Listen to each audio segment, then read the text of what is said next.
if you do all of those things, I think you can be whoever the fuck you want to be in like 18 months. Hey guys, welcome back to Be the Standard. I'm here today with Joel Del Rosario. He's an active duty Marine. He's the founder of Semper Stronger, the co-founder of MCHN Strength, and a husband to Rebecca Rouse, who you all know very well. What's up, brother? What's going on? Thank you for having me. Yeah, man, I'm glad you're here. I'm glad to be here. I've been following you for a bit and seeing your content, all the kettlebell stuff. Yeah. You're fucking shredded. But I love the work that you're doing and everything. I kind of want to start from the beginning, man. Where are you from and what was your upbringing like? And yeah. Yeah, thank you for the follow and for telling me I'm shredded. The more I travel, the more I realize how good you feel when you have the time to work out. And traveling is not easy just because you land and you got to go. And every now and then, I think the last time I worked out was like 2 days ago, and I feel like mentally it's tough because you don't have the ability to wind down. You don't have the ability to just get in your own zone and just recharge. But it just goes to show you the importance of, fitness in the leadership world or just in anybody's world. And, when it comes to parenting, I'm not a parent like I mentioned before, but being able to just be there present for your people. Yeah. So, but yeah, I'll be glad to tell you about my upbringing here. My family is from Dominican Republic. I was born in the United States. My mom came to the United States in 1985. She lived here for some time, and then she had me here. And when I was a little baby, we moved back to the Dominican Republic, and most of my family is still there. I was there till the age of 9. So my upbringing mainly started in Dominican Republic. It's not an easy country to live in. I know a lot of people go visit there and say, hey, Sure. It's beautiful. Your country's beautiful. It's like, hey, where'd you go? Oh, I went to Punta Cana. It's like, oh, yeah, the resort. Gotcha.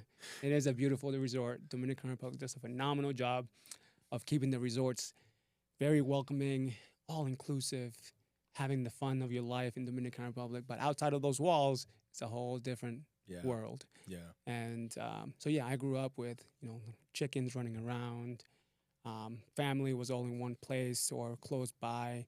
My dad was he was a hardworking man. He's still there.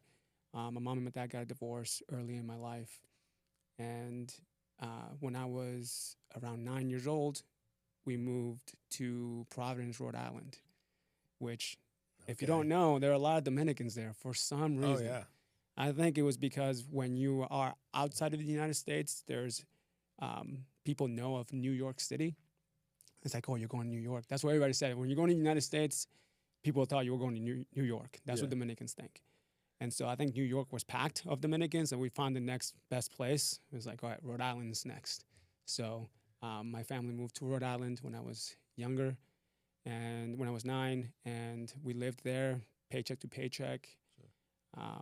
Low-income housing. My mom worked, single mom, but she had very strict rule of us getting good grades, going to school, not missing a day of school. We had perfect attendance since I can remember. Yeah. I think it was also because she just wanted some time alone.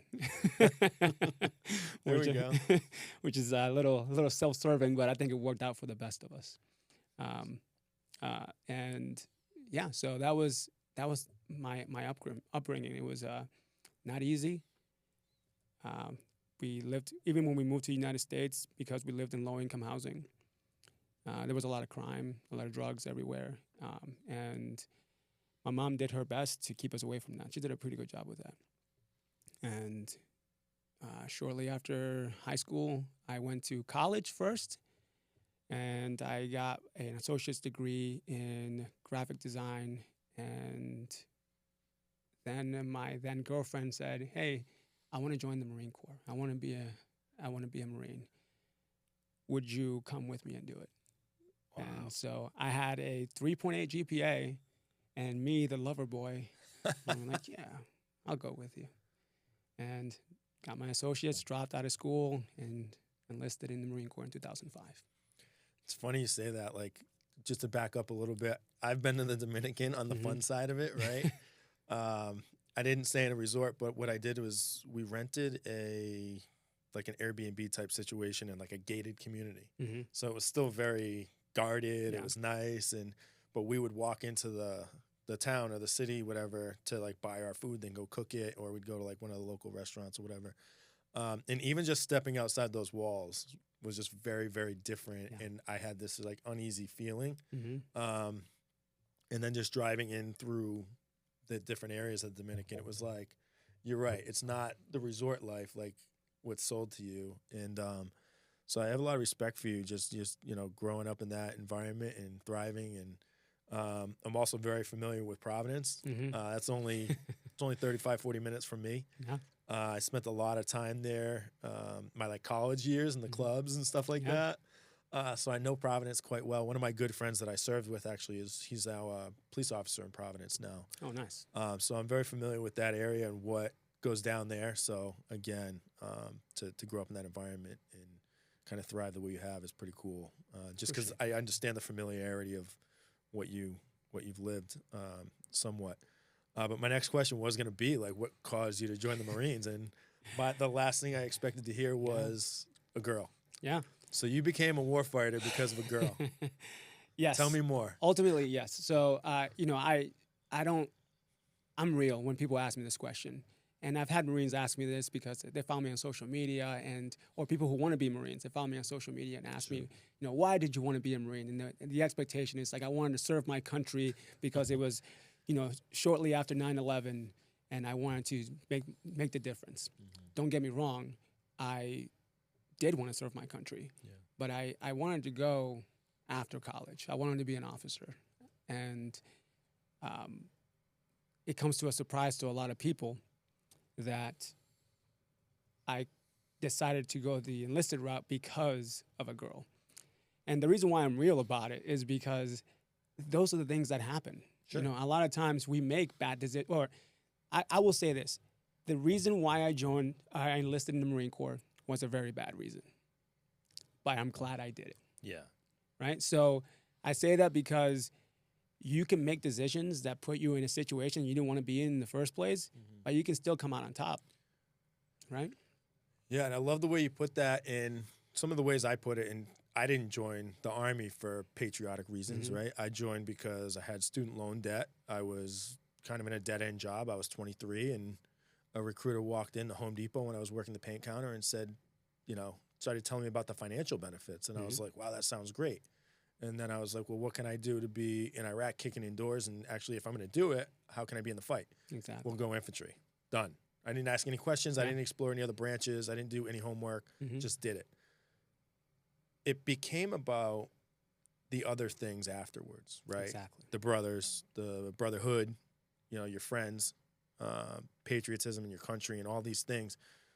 It became that later, and that's when I fell in love with serving.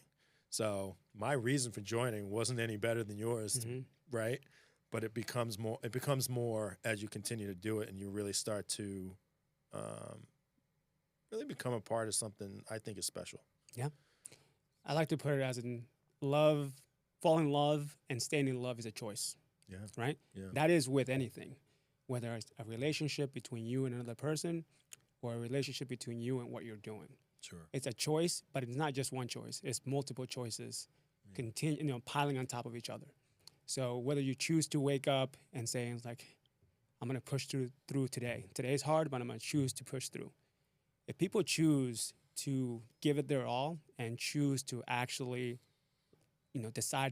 choose to like or love what they're doing, eventually you fall in love with what you're doing or who you're with. So if you choose to be grumpy, you choose to be negative, you choose to not bloom where you're planted, hey, you're not going to really last very long. Or if you do, you're going to be miserable the entire time. No, that's a great point. And yeah, to stay in love with anything or continue a passion for anything requires intent and substantial effort. And you hit on something like relationships. That's huge. And that's friendships, that's marriages, that's everything. And, I've certainly made mistakes where I've quit on certain things and been like, shit, maybe I shouldn't have done that, right? But everything's a learning curve. Everything's a lesson. But that's a great point, right? You water the seeds that are planted Yep. instead of moving on. So I like that. So you've been in 20 years, almost 20 years. No, 20 years now. So Okay. June 26th was 20 years. Good for you. Yeah, and you. it flies by though. Yeah. And I know early on in your career, you were in Iraq and sustained a significant injury. You want to talk about that? Sure. Yeah, like I said, I'm very open about it. I know a lot of people are afraid to ask questions about, hey, did you kill someone? Did you get hurt? I hate happened? that question. Yeah. It's like, come on, man, grow up. Yeah. But, I entertain them because they don't know how to ask the questions a lot of times. Sure.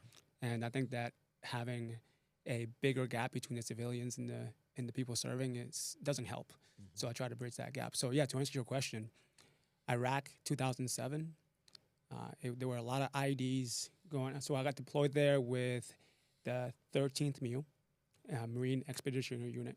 And we were I was a CBRN Marine, so I was a gas mask guy. Yeah. But during that time, there were a lot of chemical, biological agents that were put into IEDs so that when they blow up, there's also an extra contamination process and collateral damage that happens because of it. So my job, I was attached to an infantry unit, and we would go around, and when we would find an IED, I would help EOD determine whether or not that IED had some kind of contamination in it. And we were on a convoy, 9-vehicle convoy, and the fourth vehicle, so I was in the first vehicle, which is a 7-ton, it's a big truck with up armored, so it had nice little things to protect the people in the back. And we were the first vehicle, but the fourth vehicle, which was a supply vehicle, got hit by an IED. And the 2 Marines in there, they got, thrown out of the vehicle, so they were injured. They lived, but we turned around, we picked them up because communications in that area were not working correctly. We picked them up, put them in the truck, and on the way back to where we came from, because we were closer to our originating point than we were to the destination, we crossed over the area where the first IED hit, and about 100 to 200 meters from that area, we got hit again. So that's how we knew it was command detonated IED. So for your listeners, I'm sure they know, but for anyone who doesn't know, command detonated means that someone had a remote or some kind of button to detonate that IED. And I was in that vehicle. The IED was directly under where I was sitting. And the amount of pressure, heat, and shrapnel that was just flying around, a lot of us got injured. I got shrapnel in my hand, shrapnel in my elbow, compressed spine, TBI, bleeding from the ears. And I thought I was dead for who knows how long, but what seemed to be like minutes, but it was more like probably a few seconds before I came to. First thing I did was to check if my main parts down here were still there, because that was so numb, I couldn't feel anything. So I thought that I was like either half a body or my legs were blown off or something like that. Because of that spinal? Because not just the spinal, just the amount of pressure that comes from a 500-pound, IED, improvised explosive device, and all that pressure. So like the magazines from our rifles exploded with the pressure, and all the ammo just like went everywhere. Luckily, nothing ignited or anything like that, but it was just so much pressure that equipment got damaged really bad. Things that you wouldn't think would get damaged got damaged. Marines were upside down inside of the 7-ton. But we did what we had to do. We got out of the 7-ton. We did our perimeter checks. We made sure that no individuals So you were still close. moving around and functioning. I was still moving after around. this. Okay. And then we were firing back at wherever we thought the enemy was. And then I got pulled back by another Marine. It's like, hey, we got to go. And then they put us in a different vehicle, and we went. I remember that portion a little bit, but the interesting thing is that my memory before that, my childhood, high school, all that stuff, it's either gone or blurry. Sure. And there are a lot of things that my family members and friends have to tell me about that happened, and Facebook has helped with that. Sure. We're looking at pictures like, oh yeah, I remember that happened, or don't remember what happened, or where those people come from. a lot of family members, when I go visit home, will come up to me and say, it's like, hey, how are things going? And I can't place them because I don't know who they are. But then I got really good at having context clues conversations where there's general enough where I can figure out where to place you. Yeah. No, so I never had a TBI or anything like that. My issues have always been like more mental health stuff. Mm-hmm. But the memory thing for me is bad. Mm-hmm. Like remembering certain things. I can be reminded and then be like, oh, yeah, I remember that. Yeah. But the memory thing is, it could be so many different components. But, what was that process like recovering from that and continuing service? Because I know you stayed in Iraq after that, right? And everything. Yeah, I did. There were a lot of things that I had to kind of repair. Sure. One of them being an emotional thing. At that time, that same girl that I joined the Marine Corps for sent me a Dear John letter. Oh, no. Around that time. So I was like, when I got hit by the IED, I was like, yes, I'm dead. Because I was so upset when that happened. Sure. So I actually, I was kind of relieved. And then when I came to, I was like, shit. And so there was that repair that we can talk about later, but also there was the body took an enormous amount of damage, right? And damage that you don't realize till later on in life too. I was young. This was 2007, so I was 22 years old. Yeah. And like any 22-year-old, you can get hurt. You're like, oh, I'm fine. Let's just continue. You're bulletproof, right? Yeah. Yeah. I was like, yeah, I'm hurt. Like, that hurts. Like, that pain will go away. Yeah. Because that's what you're used to. Like, you used to play, we used to play outside. I used to fall off bikes, do whatever, and like get up the next day. Be like, oh, that hurts a little bit. Next day, it's gone. Yeah. I'm 40 now. I'll be 40 soon. I can wake up and be like, what the heck did I do last night? Yeah. So I was young, and I thought, there's nothing that can stop me. So I just had this mindset of continue. And as military members, you're thinking about the next thing. And if you do something now that can prevent you from doing the next thing, you're like, I don't even want to talk about that. I don't want to put that in my medical record. I don't want to do any of that. So they knew I had a brain injury of some sort. There was, blood coming out of my ears. There was shrapnel that they took out. And I told them about my spine, and they said, oh, the pain that I had in my back, and they said, can you continue? Because at that time, we needed as many Marines as possible to stay in country, right? Because a lot of people were going home because of injuries. And I wanted to be a team player. I wanted to be with my team. So I was like, yeah, I can continue. Just push through. Fast forward, the pain kind of subsided a little bit, my back. I couldn't straighten my elbow, but that was fine. The pain was gone too. I just couldn't. It was that side? It was this side right here. Yeah. So you can see I have a... Oh, no shit, yeah. Yeah. I couldn't straighten my elbow. I couldn't do a lot of things, so I just worked through. And I then switched my mindset from being the victim of emotional damage from my then girlfriend who dumped me and was like, you know what? I'm going to try to make this for myself until I get out. And my plan was to get out after my first enlistment. Like, I'm going to get out. I'm going to go finish college, do my thing. Switch my mindset. I was like, I'm just going to do the best I can for the next couple of years until I get out. Did that, continued doing that. And I pushed through. And when it came to re-enlistment, I was like, this is fun. This is good. That was a big portion of my recovery process, is having that positive mental attitude to know it's like, I can continue this. I can keep going. And I did. I went to Afghanistan after that.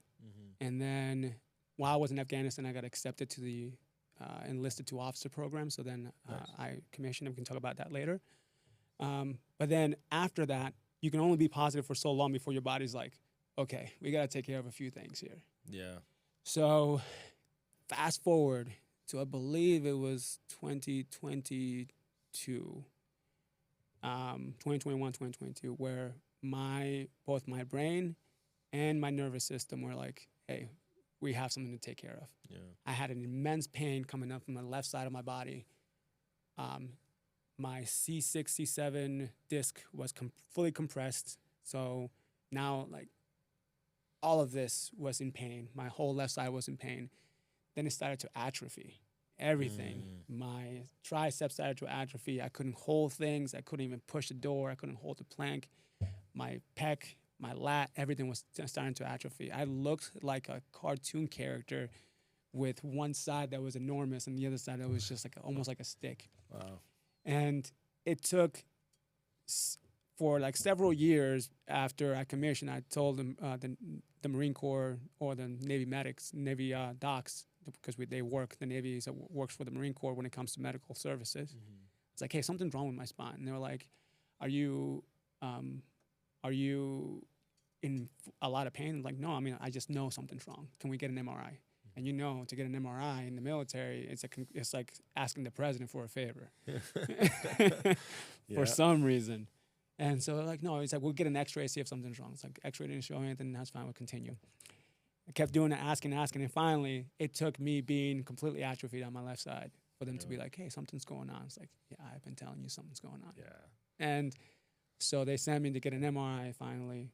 The MRI showed that I had a very compressed spine between 667, and I needed to take care of that. And they also ordered some brain scans to see what else was going on. Got the surgery to get a disc replacement, if you guys can see that there. Yeah. Get a disc replacement between 660, full disc replacement. That helped completely eliminate the pain. This side is now back to around 90-95%, so it's pretty good. Yeah.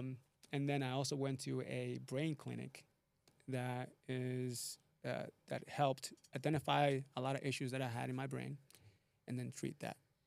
And the name of the brain clinic is called Resiliency Brain Health. Where's that located? That's I've over heard about like that. the DFW area over in Capel. Okay. Capel area, yeah. Okay. Defenders of Freedom is the nonprofit that funds those veterans, post 9/11 service members to go through that program. And it could be any branch of service.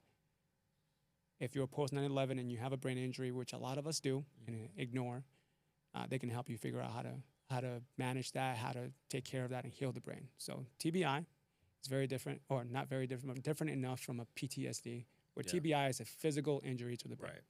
Right? So they figure out where the injury is in what area and how to treat it by not meds.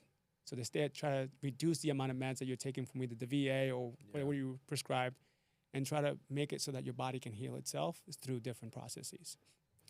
And that helped me a lot. Now, do they do that through like different activities that maybe are able to target that part of the brain, or like how does that work? Yeah, so they do a lot of assessments before they determine where to go, right? Balance, reading assessments, they track your eyes, they do blood work. Yeah. And they then come back with all of this information and determine from the docs that are there are phenomenal. And they're very, very knowledgeable. They're like, according to this information that we have, this is what we think the issue is. And this is how we're going to fix that issue, whether it's, using magnetic stimulation to the brain. Yeah. Which, believe it or not, is really helpful. Yeah. They tracked my eyes, and then they gave me like a kid's style paragraph to read, and I was reading it, and I didn't know they were tracking my eyes when I was doing it, but apparently my eyes were doing this. Oh, really? And then it would take me, and I was like, I didn't know why it took me so long to read books, because I hate reading books. Yeah. And it took me so long to read books, and I was like, I have to reread pages all the time, because I either one, don't remember what I read, or two, I'm going and I skip to a different line somehow. And you're nodding your head like this happens to you too. I forget what I read. Yeah. I forget what I read and I have to reread it. Mm-hmm. So that's why I haven't gone back to school to get my master's. I'm like, fuck, it was hard enough to get my bachelor's. As a political science major, it was a lot of reading. It was a lot of writing. And I just wrote a book, and it's coming out in November. And dude, I've had to fucking rewrite and reread and reread. And I do the same thing. I don't skip down to different places or anything like that, but I can read a page of a book and be like, well, I don't even know what I just read. Yeah. So yeah, I get you there, but not due to obviously TBI or anything. Yeah. But you never know. It could be. I mean, you'd be surprised. It's I'm almost afraid to even get checked or whatever because I don't have any reason, in my opinion. There were IEDs, but they were far enough away, in my opinion, and obviously firing weapons can do it, and so who knows? But I've always wondered maybe if I do, but I don't think so. Yeah. And I've always never really wanted to know, I guess. Yeah. But yeah, man, it's wild. I always wanted to be the guy that wasn't labeled as the injured individual, right? So I have a Purple Heart, sure, but I didn't want. I wanted to be the guy that people can work with, and you didn't know I had an injury unless you either one asked me or you saw the Purple Heart somehow in my dress uniform. You're like, hey, sir, how did that happen? Yeah. I always wanted people to just look at me as, what you see here, and don't label me as anything other than what I should be labeled as Marine, and whether I'm your OIC or not. Exactly. You want people to judge you based off of how you present yourself, how you carry yourself, the impact you have on them, as opposed to like. And I think you see that a lot in the military. It's like, look at all those awards he has. Like look at the stack of ribbons, and it's like, I've seen a piece of shit with a lot of shit on their chest before. Yeah. And I think we all have, right? Yeah, I think there's a big conversation right now on social media. Oh yeah, dude, we could go into a rabbit hole on that one.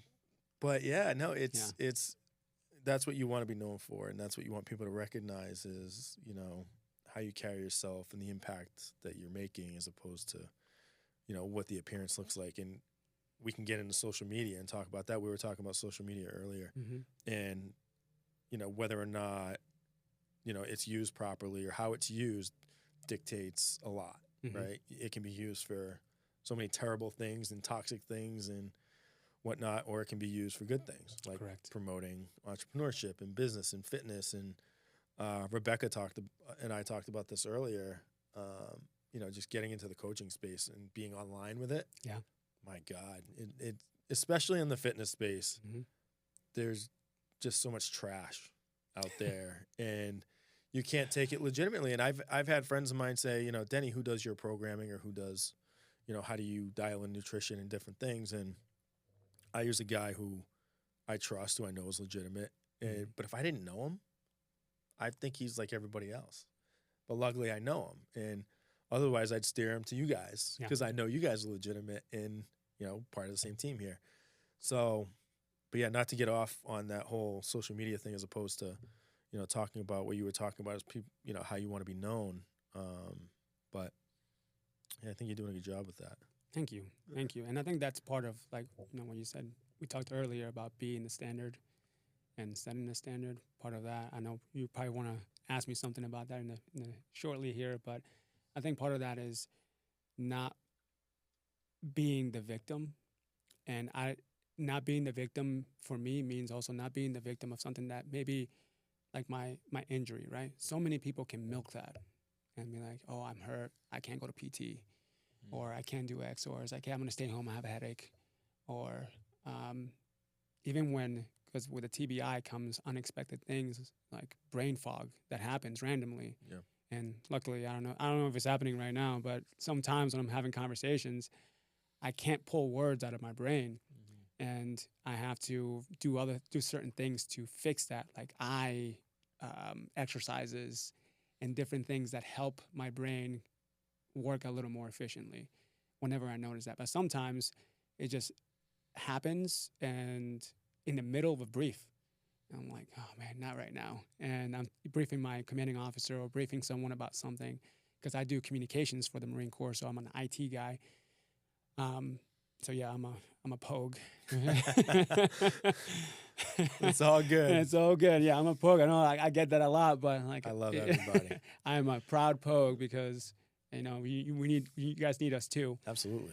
So I'm a communications guy, and I thrive in communications. I love figuring out things, how to fix them, how to troubleshoot. I love troubleshooting. Sure. People shy from that, but I'm also really good at I'm really good at taking a complex topic when it comes to communication, something that is very technical, and breaking it down for the older Marines, whether it's a commanding officer or commanding general, to understand in their terms, in their words, which then leads to me being able to do whatever I was planning on doing rather than it is that they want us to do. But when something like that happens, when brain fog happens during that time, and you're in front of everybody who's doing your evaluations, whether they're going to do your fitness reports or people who are waiting are counting on you to be very clear, you kind of have to push through that. And there are coping mechanisms that I use, but not being a victim of saying, hey, my brain thing is happening again. Let me go take a break. No, that makes me combat ineffective. Instead, being a victim, figure out ways to thrive even though things have happened to you. So that's part of being and setting a standard, I think. Yeah, no, absolutely. And that's kind of where I was going to go next is, obviously I see you, I see Rebecca out there doing crazy good things. You're both very fit. You can tell that there's a lot of discipline implemented, daily in your routines and the things that you guys, kind of put into your process. But I was going to ask you about that, kind of the importance of setting standards and what those standards look like. Extremely important. And the standards that we set for ourselves really determine how successful we want to be when it comes to either life as whatever individual, a parent, a boss, an hourly worker somewhere. Whatever the standard you set is really going to determine how, one, you perform, and two, how people look at you, and whether or not they want to emulate that. Right. So let's start with parents, which is, I think that's where standards are set in the beginning. Parents have a phenomenal, maybe that's the wrong word, maybe a tremendous amount of responsibility to set a proper standard for their children. Boy or girl, doesn't really matter. Right? So it's not just what you say, it's what you do and how you hold that standard.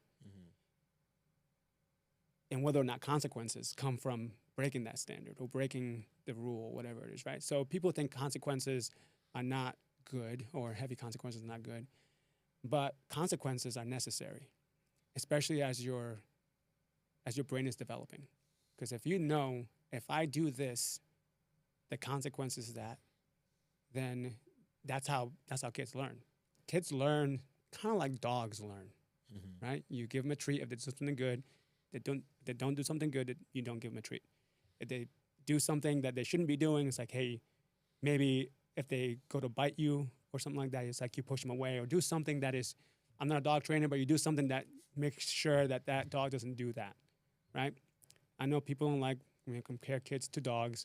However, it is a very similar process. If this, then that. And people think consequences have to be bad. No, a consequence is just the outcome of what happens, right? So if this happens, then this happens. And if the consequences, if you are consistent with it, then you're going to have a consistent individual who knows what the standard is. And then if you're a double parent household, which means you're not, if you have mom and dad, or mom and mom, or dad and dad, whatever it is that you want to do, right? If you're both consistent with how you hold that standard, then there will be no playing mom and dad in that situation, and the individual understands. The reason why I say it's very important to set a standard then is because when it comes to that individual going to society is going to try to change that standard. And if the parents did a good job of setting good ground rules, understanding consequences when bad things are done, then it'd be very difficult for society to change that for you. And then you're going to get a pretty good citizen out of that. Yeah, and I think we talked about this, we already touched upon it a little bit, but we were talking about before we even started recording is social media. Mm-hmm. If you did a good job as a parent in kind of grounding that individual with standards and values, social media is not going to change that. Right. But I think you see a lot now with, everybody comparing, right? They go on social media, they see you with your kettlebell workouts, you're jacked and whatever, and they're like, oh, well, how do I look like that? Like what? And you know what I mean? And everybody starts comparing themselves to this version of themselves that doesn't yet exist, but could, right, if they implement the right standards. But I also think that can go the other way, right? It can really just poison the mind, and I think you see a lot of that, especially on social media. With it's this world that really doesn't exist. Yeah. And it's crazy, right? Yeah. I mean, we want to show our best on social media. That's what people want to do, right? Nobody wants to be vulnerable enough where people see, people only put out there what they want people to see, right? Whether it's the selfies that you take 30 of and then you choose one, or if it's a lifestyle where like, hey, you take a picture in front of your Bugatti. Yeah. Or the rented that Bugatti. You rented Bugatti, yeah. And, that's why, like, when I post on social media, it's not all rainbows and butterflies. It's not all motivation. It's like, hey, guess what? I have shit days sometimes. I find myself in some dark places, even now, even when I feel like I'm performing at a high level and doing some really cool things. That shit doesn't go away. I don't care who you are. And I think there's too much of, like you said, you can show the world whatever you want on social media. It's your platform. Do whatever you want with it. But that's dangerous. Because there's a huge lack of transparency. Yeah. And I think it's important. And I just think it's important to be as, genuine and authentic as I can. And authentic me means telling you that sometimes my days suck. Yep. And I don't have any problem sharing that and letting people know that, this is real life. Yeah, and that's where the parenting comes in when it comes to, in reference to social media, right? So now you get the kid who understands how life really works, right? Understands that there are consequences, understands that, and parents, please teach your kids how to manage money. Understands that you can't just make $1 million by doing this little thing that this influencer is trying to tell you to do. That understands that it takes hard work to get the fitness that, that those gains that you want, that body that you want. Yeah. It takes time, effort, and consistency. Yeah. That's how you start getting to the point where you have an individual who can critically think and be like, and look at social media and say, that's bullshit. That I can see that being true. And you don't necessarily become a victim to, or not necessarily a victim, you don't necessarily become another consumer that consumes everything. You could become more of someone who can critically think, take information, determine whether or not it's useful information, and then decide what to do with that information. Yeah. Yeah. Yeah, and I think, and I talked to Rebecca about this earlier, and it's, I think it's most prevalent in the fitness space where there's so much fake shit out there. And, I have a guy who does coaching for me. He puts together all my programming, nutrition, and if I didn't know him personally, I would just be like, you know what, this is just another guy, and I would have been skeptical, right? And that's kind of my position now, is I'm so skeptical of every single thing I see online, and that's why I'm grateful to be a part of this team with Team Machine, right? Because I know everybody that Nick's brought on is legitimate, right? So now it's like, I would only, like, people ask me, I'm just like, go see this guy or this guy, and I would gladly send you guys references, like, because I know you're legitimate. But it's so hard to pick through those weeds now that it's almost like terrifying in a way, But, Rebecca talked about it a little bit, but I want you to talk about it as well from your perspective. You're a co-founder of Machine Strength. Tell me about that platform and what it is you guys do. Yeah, so Machine Strength is an evolution of what we originally called Semper Stronger. And it's, the name Semper Stronger is just being Semper Fi or Semper Fidelis in the Marine Corps, being always faithful, Semper being always. And we're like, hey, we want to do something. We're a Marine family of two, and we want to, put out our passion out there and help people become stronger versions of themselves. So we came up with Semper Stronger. Semper Stronger eventually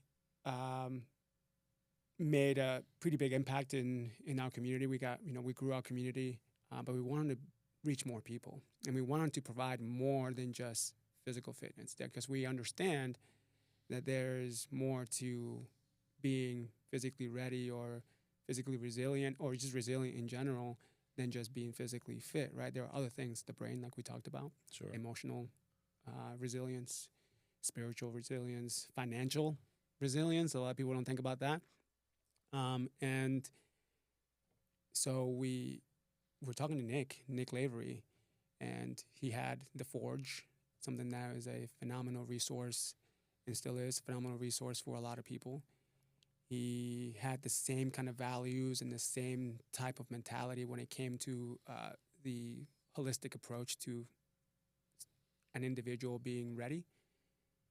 And so we decided to join forces, and we brought in the fitness component, fitness and some nutrition component of the team machine, eventually going to be a readiness team, a machine readiness portion for the brand. And we rebranded to Machine Strength, and there are other elements to the readiness, machine readiness, that are going to be coming online, and we're looking forward to that. That's awesome. Yeah. That's really cool. And that originated, Semper Stronger originated during COVID. Yep, it did. Yeah. We talked about that, and I think it's cool how you guys kind of took that, I don't know if you want to call it downtime or whatever you want to call it during COVID, but you took that time and used it to be productive in a time where this country was pretty lost. Yeah, that was tough for a lot of people. Yeah. And one of the things I said earlier when Rebecca and I chatted was when I think of COVID, I always think of the fitness industry and the restaurant industry. Yeah. Everything where, you know, those two industries were basically told, no, you can't make a living. Mm-hmm. They shut down, and, you know, the amount of people that lost their livelihood over something like that is amazing to me in a bad way. It's shocking, honestly, because especially when it comes to the fitness industry. Yeah. Right? What is the perfect storm that you can put together to really destroy a society when it comes to health? Keep them indoors, tell them you can't move, Yeah. and then shut down all services that provide movement and dopamine hits when it comes to movement, strength, and all that. And then tell people that, hey, also, you can't go talk to other people. Yeah, and the liquor stores are still open. The liquor stores are still open. Exactly. Yeah. As an essential business. Right, because we can't cause a backup of whatever in the hospitals due to withdrawals or whatever the case was. I think that was the explanation. That would have been a perfect time for people to provide services of how to deal with withdrawals rather than continue feeding the addiction. Exactly. Yeah. Because, you know, many people have addictions. And we can argue this all day, but when you remove those addictions and you no longer have access to those, when you remove those sources that are making you addicted, as long as it's not like something that you need physiologically to function, when you remove those things and you no longer have access, your body will eventually do what it needs to in order to function properly. Yeah. Boot camp is a perfect example of that. Perfect. Right? Yep. People, smokers, dippers, drinkers, we get all sorts of people that come in. Do they have withdrawals in the first couple of weeks? I'm sure they do. Drill instructors do not give a shit. Yeah, you're still going, right? And then after like week 3, you no longer even think about it. Yeah. Right. And that's what's funny to me, man. It always amazed me, like guys that serve. You go into boot camp, you're not really drinking much. Well, you're not drinking at all. Mm-hmm. You're not smoking. You're not doing it. The first time they get a pass, what do? They go smoke. Yeah. Like, dude, you just went fucking 10 weeks without doing that. You're going to, right away, you just want to put that in your body. I know you don't need it. You're not craving it. Right. Like, what the hell's wrong with you? This was your opportunity to kick that disgusting habit. Yep. You know, so it always amazed me when guys just like right away, like, let me start smoking again. It's like, that was your out. Yeah. Like, why do you want to do that? It's disgusting. And I think that's an opportunity that's also missed on this military side, right? They should go ahead and start immediately after boot camp. There should be like a support system right there where like, hey, these guys used to drink a lot, or you can be honest. It's like if you used to drink and you've stopped drinking because of boot camp and you want to continue to be sober or reduce the amount of whatever substance you're taking, let us help you. Yeah. We don't have that. I mean, I'm sure there are resources out there that people can find to do that, but it should be like, hey, you're leaving boot camp, come over here real quick. Yeah. Let's talk about this. Yeah, and I mean, and I'm not somebody, I don't pretend to be like a sober person, right? I drink once in a while. I'm not a heavy drinker or anything like that, but, you know, you just said it, like there should be resources available to kind of continue to at least keep you on the right path. And I'm not taking. If you're somebody that can do it in moderation, Yeah. right? You got to know yourself too. So Yeah. that's. I'm not taking the responsibility away from the individual. I'm not saying that. I'm Sure. just saying it's a missed opportunity for all the resources that we have in the military. Because here's the thing, we in the military talk about tobacco cessation all the time. Yeah. You know, and don't drink and drive and nuances. But, and I'm gonna say this. Some people may not like this, and on basis, but we still sell tobacco on base. Yeah. And at the same time, right outside of where they sell tobacco, there's a poster for tobacco cessation. And, you know, it's, if we're, and I get it, it makes money. I understand. It makes money. Some of that money goes back to the Marines and sailors and airmen, soldiers, all that. I get it. But what's more important, making money or helping, making sure that the service member is healthy? Sure, they're going to go find tobacco somewhere else if it wasn't on base, but why make it easier? Yeah. Right? Yeah, man. I And appreciate tax-free. you coming in, man. Yeah. It's Appreciate you coming pleasure. up. I'm sure we can have multiple podcasts with different. Dude, we could do this. We could do this forever with different topics and whatnot. But yeah, no, it's cool that you came to interview. I've been wanting to talk to you for a bit. I've been following you, all the kettlebell stuff. Yeah, so you retire in a year. I am. So what's that process look like? This exit strategy of yours, what's that look like? First of all, retiring is not easy. Yeah. Because the military will find ways. If you're good, the military will find ways to like, hey, do you want to stay in an extra year or do this? I was supposed to retire this year, but it's the 250th year of the Marine Corps. Why do I want to retire in the 250th year of the Marine Corps if the Marine Corps is going to be traveling around the country doing Marine weeks everywhere, which is what I'm doing right now, Sure. which is awesome. Nice way to finish off my career. And then next year, it's the 250th year of America. So do I want to retire next year? No, but really though, I'm going to retire. Good. I think there are a lot of the Marine Corps has given me a lot. Yep. And I've learned a lot. I love the Marine Corps. I would vouch for anybody who wants to join. To yes, if you can, if you're able to, do it. Not just the Marine Corps, but if you want to do it the right way, the Marine Corps. Yeah. You had to do that. You had to do that. I had to do that. Okay. But I think it's time for me to take my talents and my the things that I've learned and find ways to impact many more people in different ways. And I love seeing, you know, when vets, you know, regardless of how many years they do or whatever, I love when they transition out and are able to positively, you know, start impacting people right away and doing things that are very positive. And obviously you're going to be doing that. So that's the plan. I love it, man. I love it. I love everything you're doing, Rebecca's doing.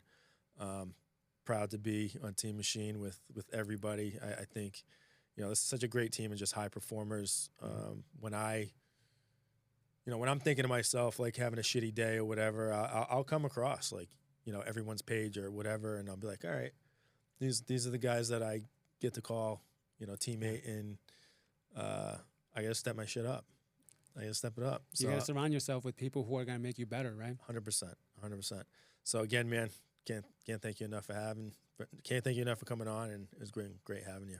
Thank you for having me. This is awesome. I love what you're doing, and I hope that we can help people out there become the standard. Absolutely. And then set the standard. Yeah, man. We should come up with ways to work together some more. Absolutely. Let's do it. All right, brother. All right. Thank you. Yeah.